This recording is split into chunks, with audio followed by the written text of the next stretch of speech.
This video we are going to learn about chorus. ठीक है, coarse क्या होते हैं, ये हमारे सिलेबस का पार्ट है। तो शुरू करते हैं।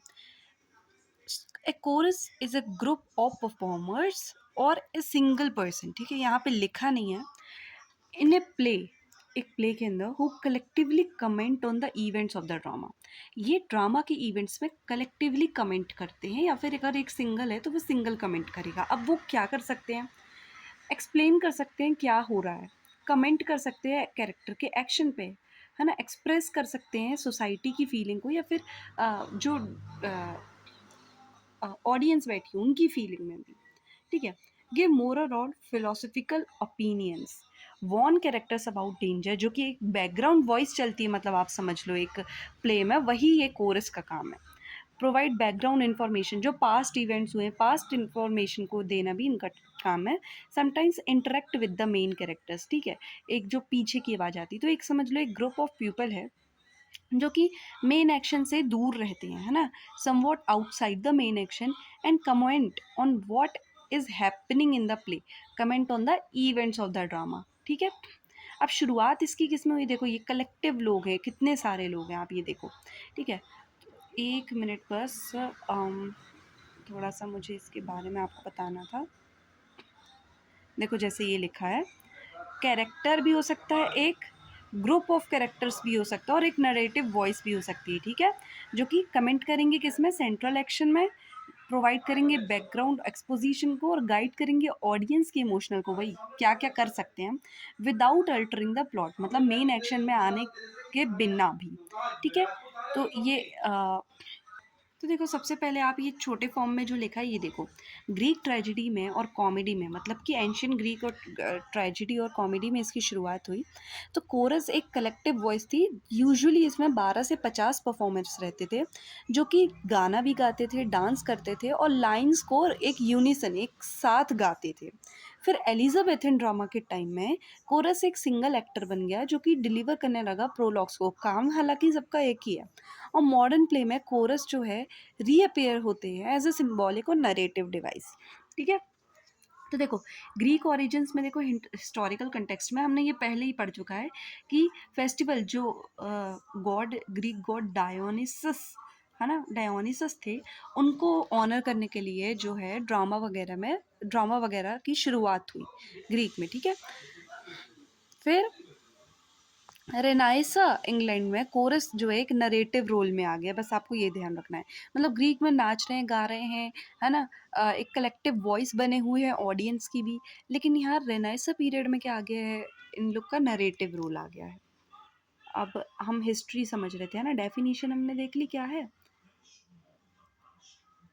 अच्छा, काम भी देख लेते, क्योंकि काम हमने ना इसमें देख चुके हैं, ये वाले में देख लिया हमने काम, है ना, कि क्या। अब इसी को आप थोड़ा सा और अच्छे से समझ लो। Wait, okay. Exposition and prologue. देखो, एक्सपोजिशन में हमने क्या समझा है, पहले ही हमने समझ लिया एक्सपोजिशन क्या होता है।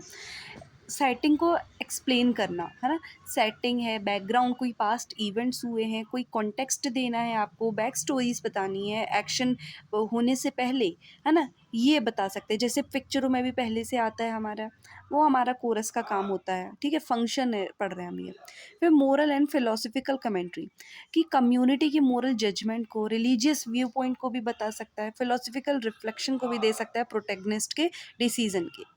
जैसे कई बार ये सारी चीज़ें ना कॉम्प्लेक्स हो जाती है ऑडियंस को समझने के लिए, तो ये इनके कमेंट से, इनके मोरल और फिलोसफिकल कमेंट से हमें समझने में आसानी जाती है।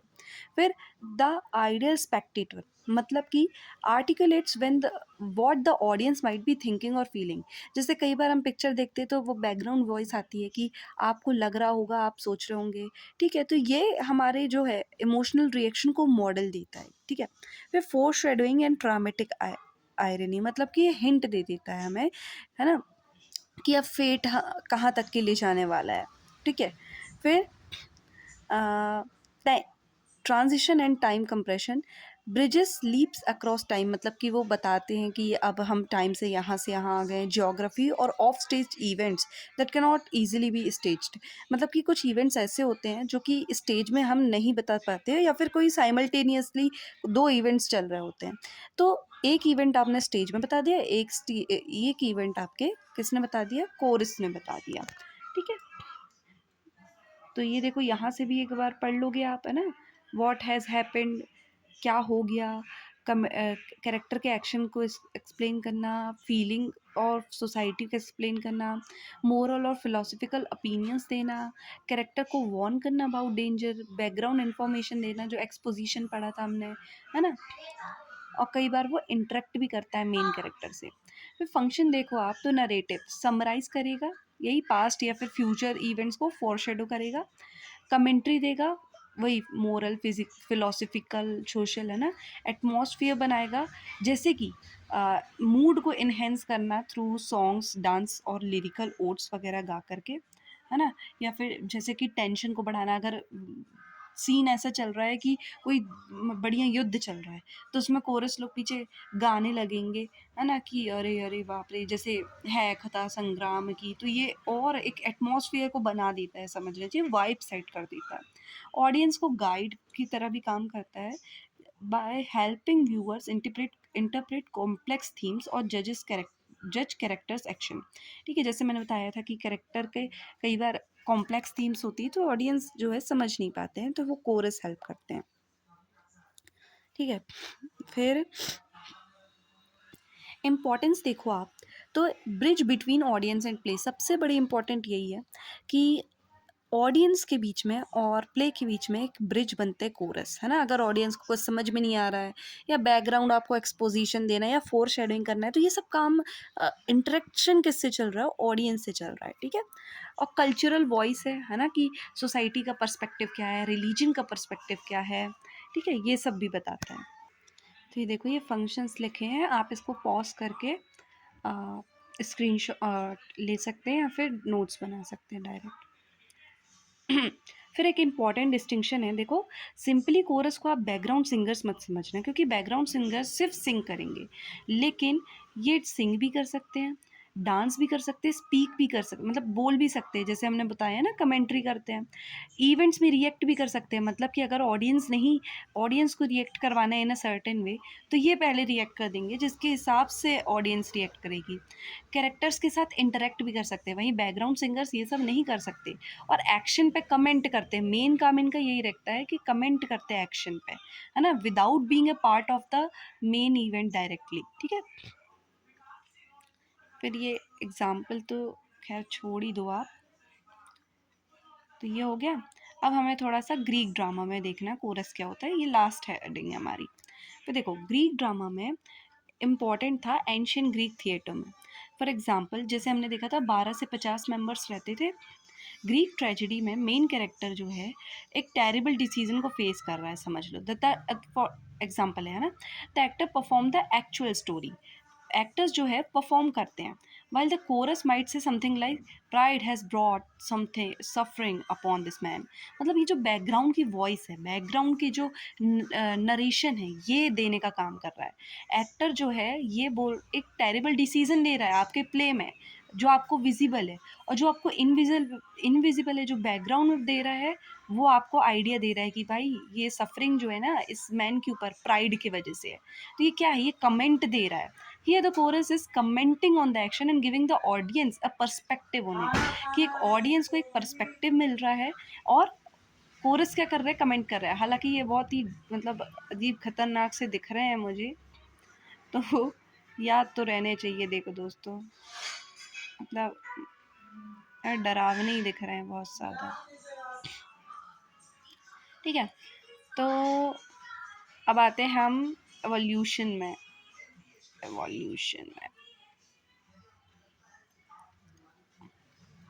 चलो, ये सब तो हो गया, यहीं का बचा है बस ये। देखो, सबसे पहले हमने ग्रीक ड्रामा में देखा, अब एलिजाबेथन एंड जेकोबियन ड्रामा में देखो। इंग्लिश रेनेसा के टाइम प्ले राइट्स ने जो है ये traditional multi member Greek chorus को एक सिंगल स्पीकर में लाके छोड़ दिया। लेकिन अभी भी इनको कोरस ही बोलते हैं, लेकिन बहुत सारे जो मेंबर होते हैं, अब इसमें एक मेंबर आ गए। मेन डिस्टिंक्शन ये है। जैसे रोमियो एंड जूलियट की बात करें हम, the chorus delivers the famous prologue sonnet two households both alike in dignity, immediately revealing the star crossed fate of the lovers. ठीक है, मतलब ये सब आप ये नहीं भी याद रखो तो ये याद रखना। फिर neo classical and closed drama में poets writing in imitation of classical antiquity restored the multi voice collective chorus। अब देखो, इंग्लिश रेनाइसा के टाइम मल्टी मेंबर से एक मेंबर आ गया, और फिर रिस्टोरेशन या फिर न्यू क्लासिकल के टाइम फिर से मल्टीपल मेंबर्स आ गए कोरस में। मॉडर्न ड्रामे में modern playwrights revive the chorus to explore collective psychology, social critique and ritual. ठीक है, मतलब कि वही सब फंक्शन है। ये है मेन डिस्टिंक्शन। यहाँ पे बहुत सारे मेंबर्स, यहाँ एक मेंबर या नरेटर, यहाँ पे लिरिकल पोएटिक कोरस, और यहाँ पे ज़्यादा बात करने की ज़रूरत नहीं है इसमें। तो प्राइमरी रोल क्या है? रिचुअल चैंटिंग, कम्युनिटी वॉइस या फिलोसफिकल ओट्स को बताना, सीन सेटिंग करना, पेसिंग टाइम बताना। क्योंकि देखो, थ्री यूनिटीज ग्रीक में लगता था, लेकिन शेक्सपियर के टाइम में उन्होंने खराब कर दी, मतलब आगे रूल को तोड़ दिया था ये वाले। तो इनके टाइम में क्या होता है फिर, कि आपको टाइम भी बताना पड़ेगा कोरस को बैकग्राउंड में, कि अब हम यहाँ से यहाँ आ गए हैं, हमें जियोग्राफिकल एरिया भी बताना पड़ेगा, ये सब। ठीक है, तो इसी के साथ हमारा कोरस ख़त्म होता है। I hope you like the video.